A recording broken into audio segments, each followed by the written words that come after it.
Football দুনিয়ার transfer মার্কেটে এই মুহূর্তে যেই পরিমাণে হুলস্থুল পরিস্থিতি তৈরি হচ্ছে তাতে করে এটা বলা যায় যে সকালটা শুরু হচ্ছে একটা রিউমার দিয়ে, রাতটা চলে আসছে আর একটা, মানে একটাকে ওভারটেক করে আর একটা চলে আসছে। কেন এই কথাটা বললাম? রদ্রির কথাটাই ধরুন না, রিয়াল মাদ্রিদ নাকি তাকে 100 মিলিয়ন দিয়ে নিয়ে আসার পরিকল্পনা করছে। গত রাত্রে এই ধরনের রিউমার আপনারা পেয়েছেন। ঠিক একইভাবে আজকে সকাল আসতে না আসতে, অর্থাৎ দিন পার হতে না হতে, রদ্রি রিয়াল মাদ্রিদের পরিকল্পনায় নেই এই ধরনের নিউজ আমরা পাচ্ছি।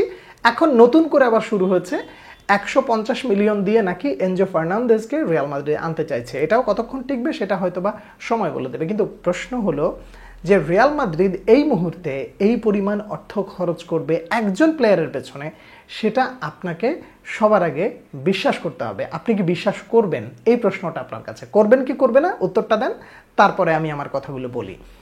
রিয়াল মাদ্রিদের ক্যারেক্টারটা সম্পর্কে আপনারা যদি কম বেশি অবগত হয়ে থাকেন তাহলে এই বিষয়টা খুব ভালো করে জানেন যে রিয়াল মাদ্রিদ প্লেয়ার দলে ভেড়ানোর ক্ষেত্রে খুবই সতর্কতা অবলম্বন করে। কেন সতর্কতা অবলম্বন করে? তার কারণ হলো যেই টাকাটা তার পেছনে ইনভেস্ট করা হবে ওই টাকাটা ওঠানো যেমন একটা ইস্যু, ঠিক তেমনিভাবে সেই প্লেয়ারটা দীর্ঘমেয়াদী কতদিন পর্যন্ত পরিকল্পনায় থাকবেন কিংবা কতদিন পর্যন্ত সার্ভিস দিতে পারবেন সেই দিকটা খুব ভালোভাবে লক্ষ্য করা হয়। ডিন হুইজেনকে নিয়ে আসে, আলভারো ক্যারেরাসকে নিয়ে আসে। এই যে দুটো সাইনিং এই মুহূর্তে চলে আসছে, যদিও এর সাথে আপনি জুড়ে দেবেন মাস্তানতুনোর কথা, তারপরে জুড়ে দেবেন হচ্ছে ট্রেন্ট আলেকজান্ডার আর্নল্ডের কথা।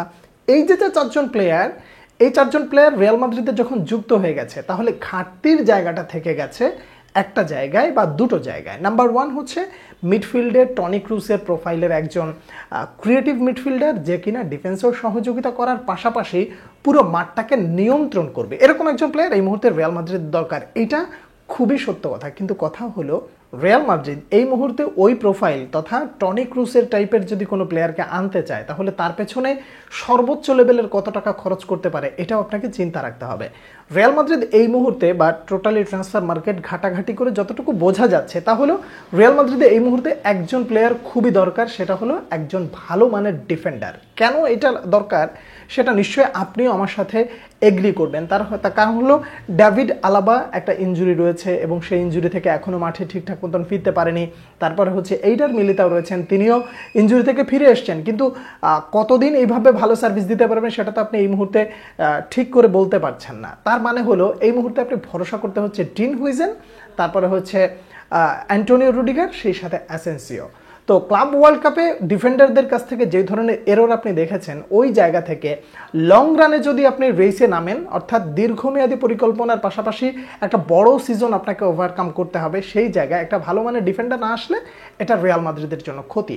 এই মুহূর্তে রিয়াল মাদ্রিদ যদি মিডফিল্ডার ক্রয় না করে যদি একজন ডিফেন্ডার নিয়ে আসে তাহলে সেই জায়গাটা সব থেকে রিয়াল মাদ্রিদের অনেক বেশি প্লাস পয়েন্ট হতে পারে, এটা আমার ব্যক্তিগত মতামত। কিন্তু কথা হলো মার্কেটে এই মুহূর্তে যে আলোচনাগুলো চলছে হয়তোবা ইব্রাহিম কোনাতেয়া হতে পারে অথবা অন্য কেউ হতে পারে, যেই হোক না কেন রিয়াল মাদ্রিদ সাইনিং করার ক্ষেত্রে এই মুহূর্তে ওই 120 মিলিয়ন 50 মিলিয়ন খরচ করে একটা পাগলামো একটা অবস্থা তৈরি করে ফেলবে। রিয়াল মাদ্রিদ এই পাগলামি লাস্ট কবে করেছে একটু চিন্তা করে দেখবেন। আপনি বেলিংহামের কথা চিন্তা করেন, তাকে অনেকগুলো টাকা দিয়ে আছে, সে টাকাগুলো মোটামুটি উসুল করে দিচ্ছে না? দিচ্ছে। ইডেন হাজার্ডকে যখন এনেছিল ওই প্রজেক্টটা রিয়াল মাদ্রিদ লস খাইছে, কিন্তু এরপরে যতগুলো মোটামুটি কেনা চেষ্টা করেছে বা কিনেছে সবগুলো মোটামুটি সফল বলা যায়। তো রিয়াল মাদ্রিদ কেনাকাটার ক্ষেত্রে যেহেতু এতটা সচেতন, সেহেতু চাইলেই যে আসলে 100 মিলিয়ন 150 মিলিয়ন খরচ করে বসবে সেটা আসলে সম্ভব না। এটা আমি ব্যক্তিগতভাবে বা যতদিন ধরে রিয়াল মাদ্রিদের প্রেসিডেন্ট ফ্লোরেন্তিনো পেরেজকে ফলো করি আমার ব্যক্তিগতভাবে মনে হচ্ছে উনি এরকম ধরনের পাগলামি কোনো সিদ্ধান্ত হুট করে নিয়ে বসবেন না যেটা তার দলকে অর্থনৈতিকভাবে বিপাকে ফেলে দিতে পারে।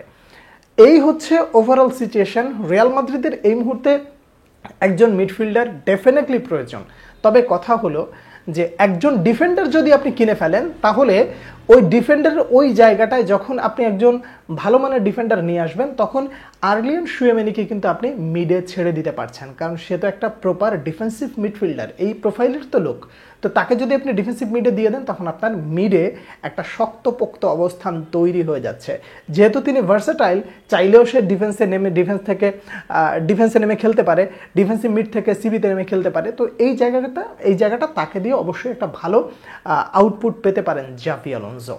তো মিডফিল্ডারের যে ডিফেন্ডার যেহেতু জরুরি, ডিফেন্ডার আসলে আরেলিয়ান শুয়েমেনিকে আপনি মিডে যেহেতু নিয়ে আসতে পারছেন, সেহেতু এই মুহূর্তে ওই মানের একজন ভালো মানের টনি ক্রুজ প্রোফাইলের একজন প্লেয়ারকে রিয়াল মাদ্রিদ আনবে কিনা এটা কিন্তু একটা প্রশ্ন। সামনে আবার বিশ্বকাপের সময়, বিশ্বকাপের ঠিক পরেই পেরেস কিন্তু একটা ভালো ধরনের একটা কোপ দেন, বা এটাকে বলা যেতে পারে তিনি ভালো একটা দান মারেন বা একটা ভালো মানের প্লেয়ার নিয়ে আসেন, যেটা ভবিষ্যৎ ফিউচার স্টার হতে পারে কিংবা দলকে ভালো সার্ভিস দিতে পারেন। তো বিশ্বকাপের আগে পেরেস যে খুব বেশি ইনভেস্ট করবেন এটা আসলে এই মুহূর্তে আপনি আশা করতে পারেন না। সর্বোচ্চ গেলে 60 মিলিয়নের মধ্যে যদি উনি মানে রিয়াল মাদ্রিদ যদি বাজেট করে 60 মিলিয়ন, তাহলে চেষ্টা করবে এই 60 মিলিয়ন দিয়ে 2টা প্লেয়ার কীভাবে আনা যায়। এখন পরিস্থিতি বলছে ইব্রাহিম কোনাতিয়াকে যদি 35 মিলিয়ন দিয়ে রিয়াল মাদ্রিদকে লিভারপুলকে অফার করে, তাহলে আপনি দেখবেন যে এই মুহূর্তে লিভারপুল তারা ছেড়ে দে মাকাইন্দে বা এর মতন অবস্থা, তাকে এই মুহূর্তে ছেড়ে দিল।